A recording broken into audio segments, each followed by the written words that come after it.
Good morning. When Sister Kristen asked me to do this, I was like, "Hmm, are you sure?" So, fun fact, one thing I've never done is taught my peers. So, I've taught little kids, teenagers, young adults, elderly, but never my peers. So, this is a new adventure for me and one that I felt very inadequate. You can ask my husband on the way here. I was like, I don't think I should be teaching this. Like, I am not the right person for this. And um, I was like, I asked Maggie, I said, do you think your mom would notice if I just ran out the door and didn't come back?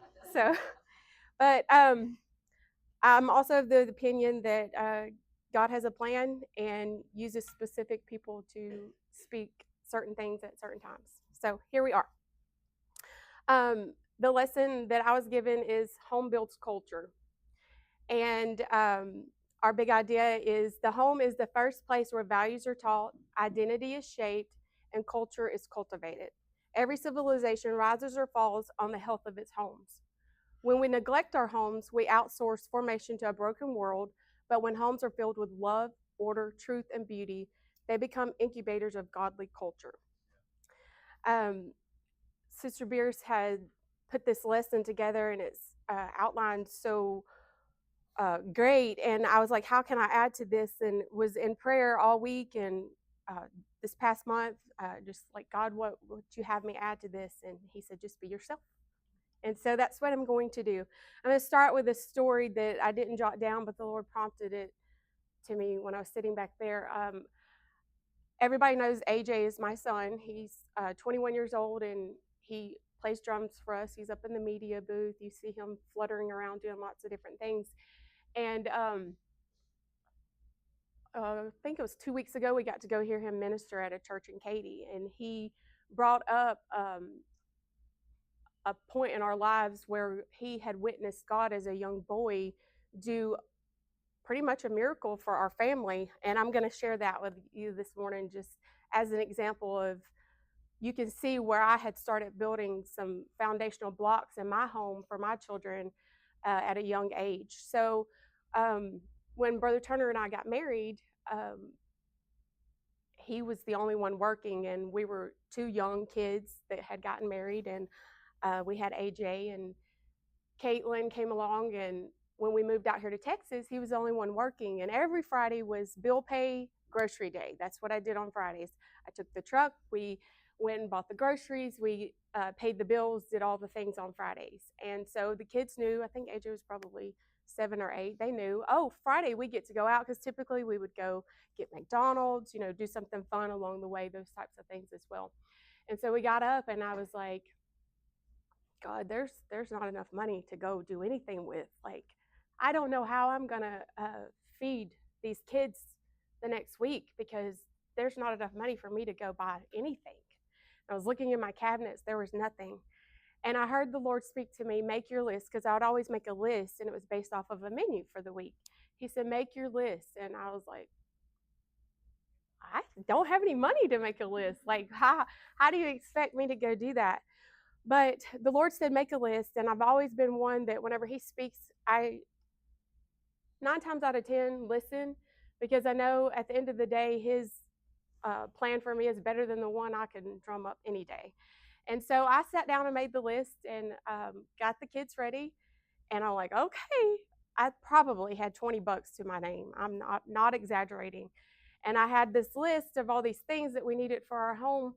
And I was like, okay, God, I said, you told me to make this list. I got my babies ready. We're walking out the door, and I can literally see, I got this list in my hand, purse on, the baby's in tow. And I opened the door, and I remember doing it so vividly. I opened the door. There was grocery bags sitting on the doorsteps. And my children saw me start praising, worshiping God right there in my home and right there in that moment because they didn't know that I didn't have money to go pay for the groceries. They just knew that they're seeing their mama rejoice over something sitting on the porch. And I pull those bags in and start going through them. And I'm looking at my list and my eyes are probably bugging out of my head. And I'm like, everything that I had wrote down on that list was in those grocery bags. And to this day, My cupboard has never been bare again. I've never had to open the cupboard and think, God, how am I going to supply this need for my family? Never again. And not only that, but it left such an impact on my 21-year-old son to know that in tough times, you know, my mama prayed and she stood on faith that God was going to supply our needs that we had for our family at the time. And he did it. Like, he literally did it. He has used that more than once. And when it happened, I never would have thought years later he would be using that in messages or anything, but it built his faith enough that a couple of weeks ago, everybody knows he's in college, and he's one of these kids that has to pay for his college himself. So he's working and he's paying for it, and he's got a few scholarships. Well, he's like, Mom, everything's covered this semester. I'm like, okay, great. And 2 weeks into school, he gets a call from the financial aid office, and they said, Mr. Turner, there's a balance on your account. Of course, he says, guess what I did? I called my mom. And because he calls his mom, because he's like, Mom, we got this balance. And I think it was like $1,700 he owed, something like that. And I was like, okay. I said, let me see what I can do. I said, we'll figure it out. I said, but wait. I said, before you do that, I said, have you prayed about this? I said, have you checked all the boxes? Have you went and talked to the financial aid office? Have you made all the phone calls that you can make? Have you, sent the emails, all the things? And I gave him a few contacts that I had at Lamar. I said, I know we can probably figure it out. I said, but I feel like God's really just wanting you to lean on him a moment. So I'm going to take my hands off. And any mamas out there know that you just automatically want to fix everything for your children. But this moment, the Lord said, wait. And so I did. And he calls me, I think it was probably that was like 8 o'clock that morning. By 4 o'clock that evening, he calls and he says, Mom, I don't know what happened, but the lady said everything was taken care of. And not only was it taken care of, she said she wanted me to apply for these 2 other scholarships, so there will be additional funds for me to use for books and things like that. And so had I just stepped in and paid that bill for him, this blessing and this faith building moment for him would not have happened. So that's just a little story to kind of preface our lesson today on home builds culture. So the home is more than a dwelling. It's the first school of virtue, memory, and meaning. Joshua 24:15 in the King James Version says, but as for me and my house, we will serve the Lord. So on June 1st, 2002, I married Brother Turner. I was 18 years old, fresh out of high school. He was 1 month shy of turning 21. So we had dated for 2 years. And during that 2-year time period, we had started building a foundation on Christ. I was new. I was learning, how to love Christ and how to allow him to love me. But I knew that I wanted everything in my wedding to revolve around Jesus. I knew the only way to make a marriage work, because I had not seen marriages work up until that point, but I knew the only way to make them work was to have Jesus. You see, I came from a broken home where at a young age, my parents divorced when I was 4. And my sister and I were taken in by my grandparents, and they raised me until I was 12. And then I found Jesus in the fullness when I was 16. And I was determined that Jesus would build my house and generational curses would be broken. I knew beyond a shadow of a doubt that I wanted my path going forward to be different than what I had seen growing up. Psalms 127:15 in the NIV version says, unless the Lord builds the house, the builder's labors are in vain. So as my walk in Christ grew and my new family began to take shape, I knew every step, good or bad, would be the building blocks to the house that I was creating. I knew that I wanted the culture in my home to reflect Christ, and I wanted everyone who entered it to feel the peace when they walked in the door. So Andy and I were married about 2 years before AJ came along, and during that time, we would host young people at our house, and I remember vividly prayer meetings lasting until the wee hours of the morning, and young people being slain in the spirit, and us having to, make sure they got home safe and things like that. And we would host dinner nights, with our church family and Bible studies, just all the things. But also during this time, technology in our home was minimal. We had the old flip style phones, those you could barely do anything on. We had a landline, and we did have a TV at that time, but we only watched, there was only videos that were specific to things, it very rarely was turned on. Each evening, like, there was no Life 360. There was no Life 360 for me to watch my husband coming home, make sure he's getting home safe or anything like that. Each evening, I would know about the time frame he would get home, and I would have dinner prepared because at the time, he's the only one working in our home. And I would anxiously wait for him to get home. I remember sitting on the front porch. I had a swing on our house, and I would be sitting there waiting for him to come home because it was just him and I at the time. We sat at the dinner table each night, and we talked about our day. And we ended the night typically talking about, things that we had found out in the Word or events coming up at church, things like that. So a cute, nice little, family unit we've established here in Christ. Minimal technology, not a lot of distractions going on, not a lot of busyness, not a lot of hustle and bustle. Deuteronomy 6, verse 6 through 7 in the NIV says, "These commandments that I give you today are to be on your hearts. I press them on your children." So as time went on, God blessed us with 2 children. So we had AJ about 2 years later, and then came along my blonde-haired, blue-eyed, full of fire little girl, Caitlin. And then 10 years after that came Elizabeth and then Andrew. I knew at the very moment that I became a mother that I wanted to do my best to raise healthy, polite, God-driven children that could one day be an asset to a society. So one of the biggest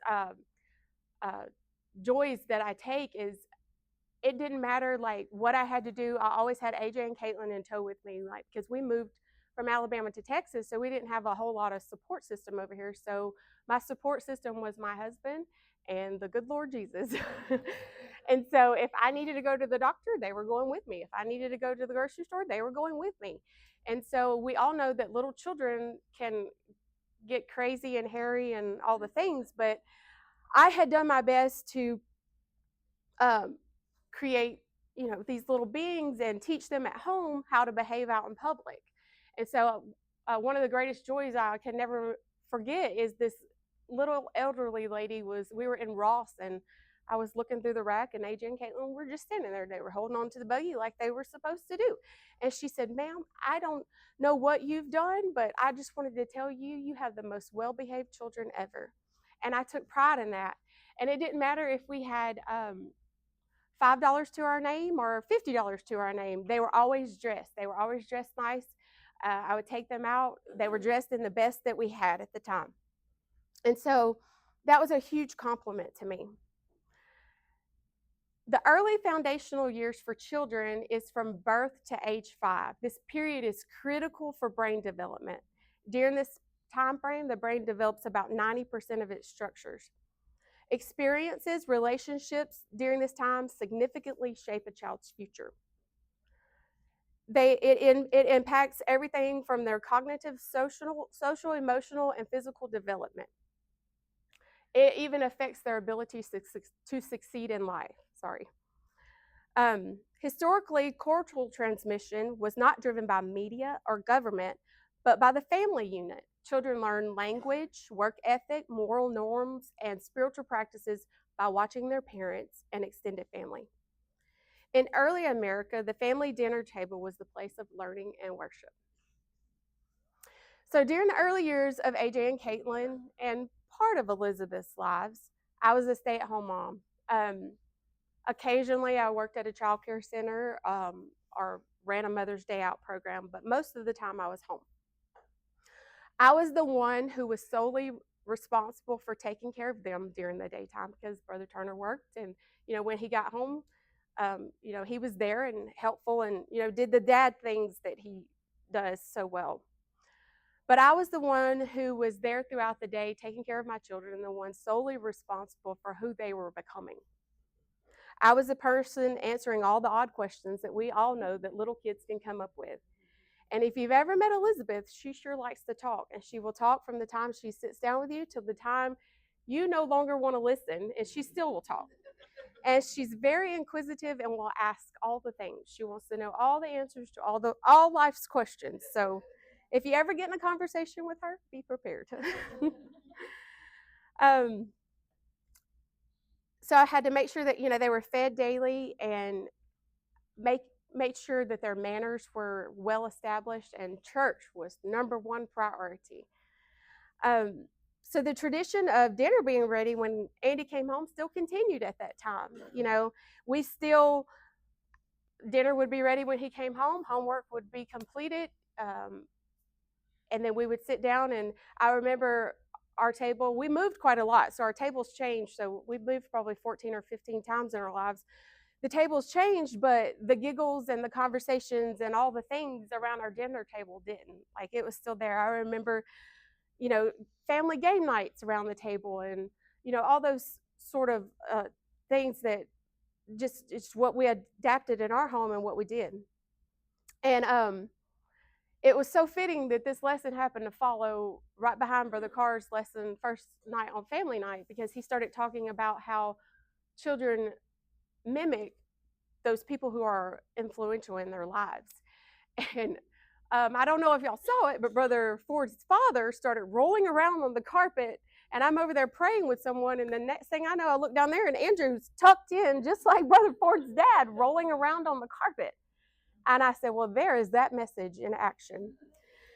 And I also remember very vividly, so everyone knows Ashley. If you don't know, Ashley is my sister, and you see her on the platform singing sometimes, but she's my sister, but she's also, there's a huge age gap between her and I, and she was also a young child when AJ and Caitlin were little, and was also in my home.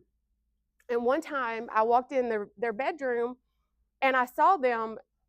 They were dancing and shouting, and AJ's standing up there behind this pulpit, and he's laying hands on all of them, and they got the bed turned into the pulpit, and they got a mock drum set fixed up over here, and they're just having church. Like, that's just what they wanted to do.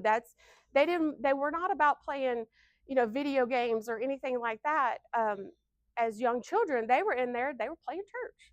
And I'll never forget, he was in there trying to baptize them as well. Like, he was taking them down. He was making sure they were ready to go. And so our children mimic those who are most influential in our lives.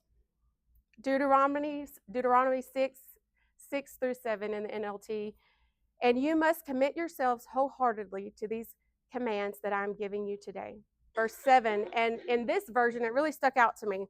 It says, repeat them again and again to your children. Talk about them when you're at home, and when you're on the road, and when you're going to bed, and when you're getting up. And I loved that version of it, because I was like, man, that's pretty much 24/7. We need to be talking about the Lord to our children, and 24/7, like any chance that we get. Susanna Wesley, she was the mother of John and Charles Wesley. She raised 19 children. I was like, whew, I can barely handle the 4 I have. I don't know what I would do with 19. Many of these children became spiritual giants. She held regular devotions, educated her children herself, and modeled a home life centered on scripture, prayer, and discipline. Her kitchen table was a seminary long before her sons ever preached to the crowds. I was like, wow. I remember doing those things with AJ, Caitlin, and Elizabeth. But this is the part where I'm going to be very transparent with you guys. This is the part where my story of the home that I had started to build started to break down a little bit. And I was like, okay, God, this is why I feel super inadequate to stand up here and talk about these things today. But I said, I hear you, I see you, and thank you for reminding me of the home that I began to build in my early days, and the one that I'm trying to reclaim. So you see, later in life, when Andrew came along, things got financially tougher, and Brother Turner and I made the decision that we would pray that if it was God's will for me to go to work, that he would open the door. Well, here I was 8 months pregnant, and God opened the door for a job. And I'm still working there today. I'm currently the HR manager there. And the Lord has taken me from, not knowing much of anything to, being part of a leadership team at this pretty large company. And so I had to make some tough choices because I took a job. So I had to make some tough choices. So I had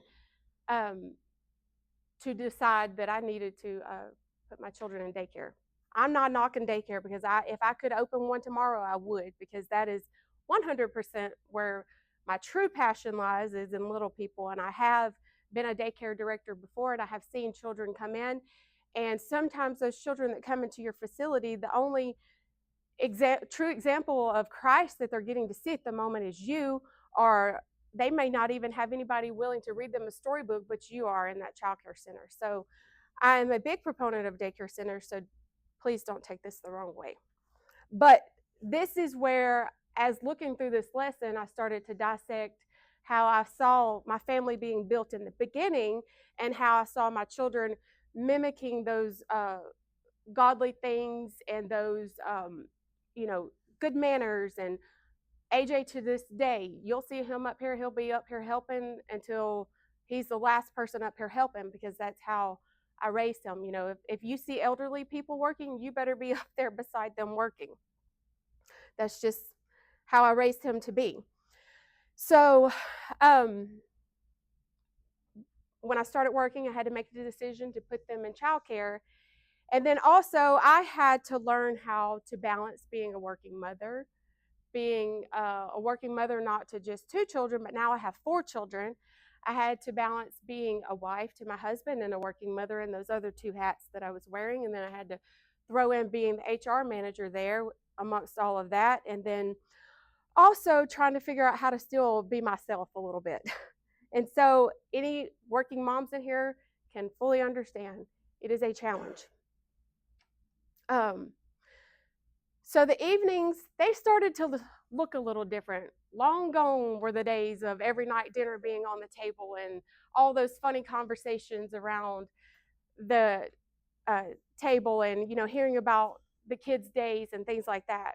Because let me be honest with you, some nights look like McDonald's drive-through, a quick chat in the car, homework up here at the church, and maybe a few conversations before bed.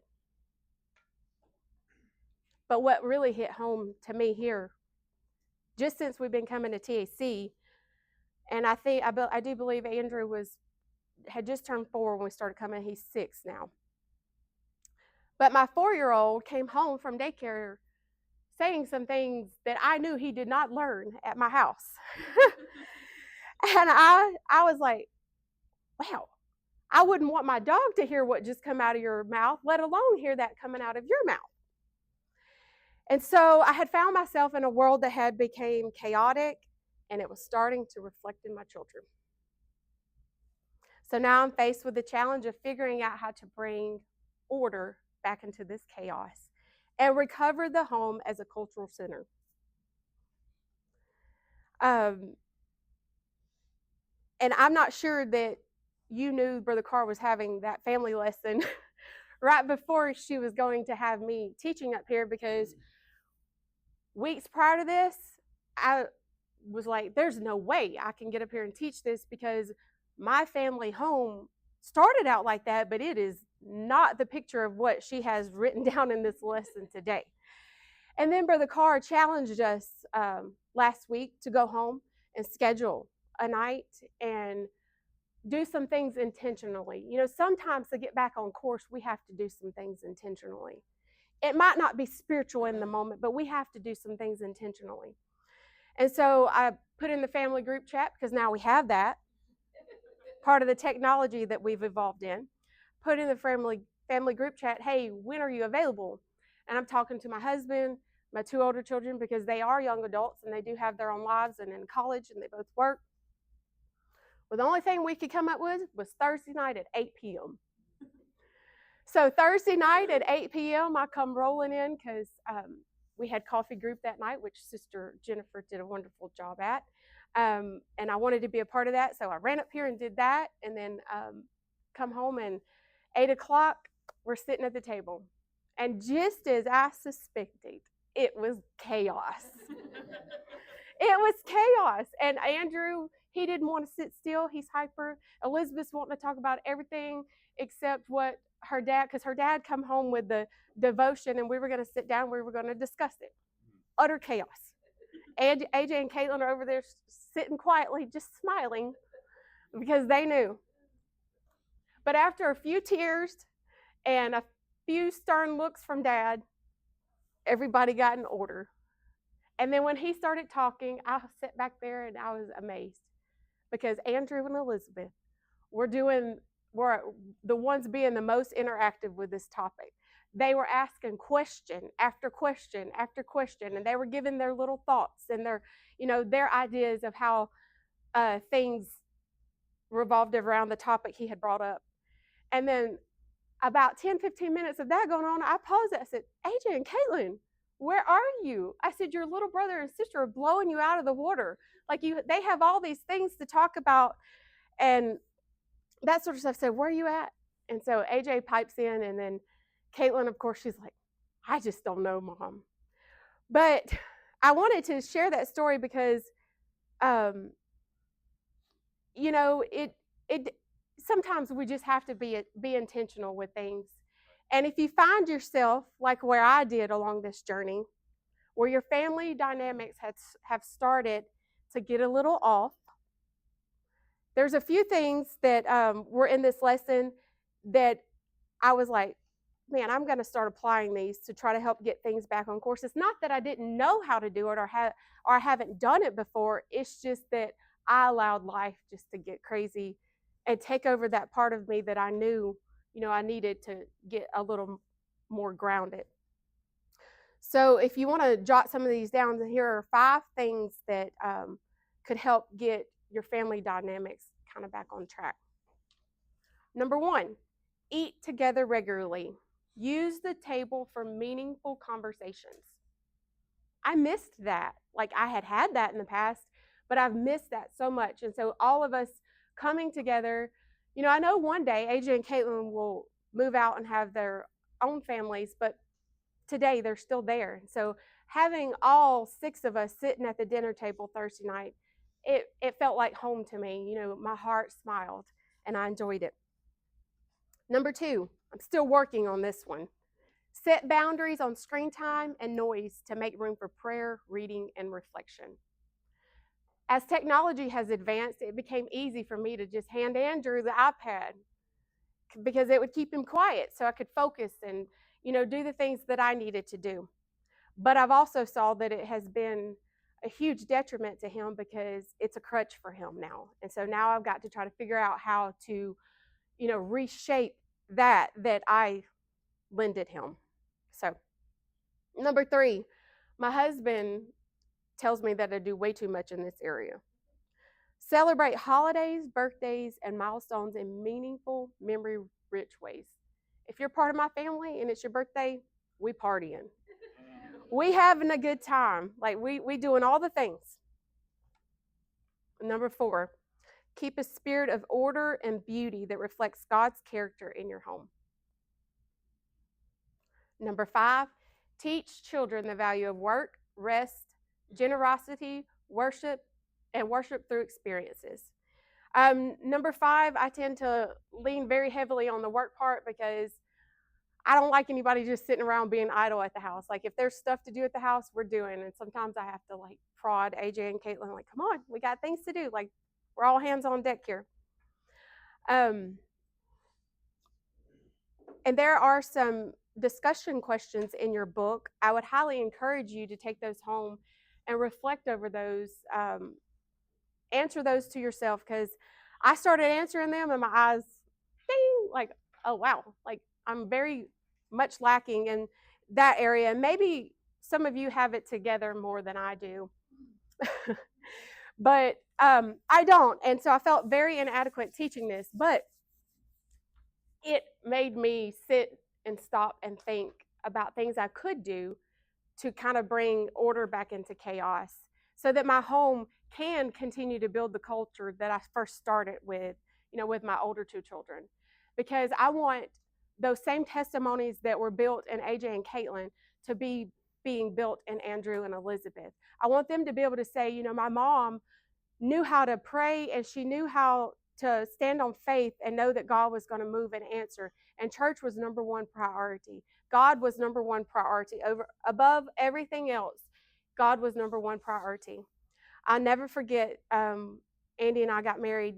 We had a precious couple come to us and tell us we'd never make it past 1 year. I was determined we were going to make it past 1 year.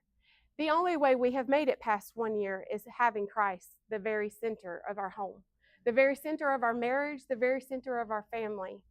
Sometimes the path starts going a little crooked and we have to bring it back in, but he's always the center. So if you leave with nothing else from today, if your home seems a little chaotic and needs to get back on track, just like a car, there's a steering wheel. Turn it, straighten it back up. As long as you have Christ, your center anchor point, everything else can come back and be fixed. So I hope today I haven't butchered this too much. If y'all have any questions,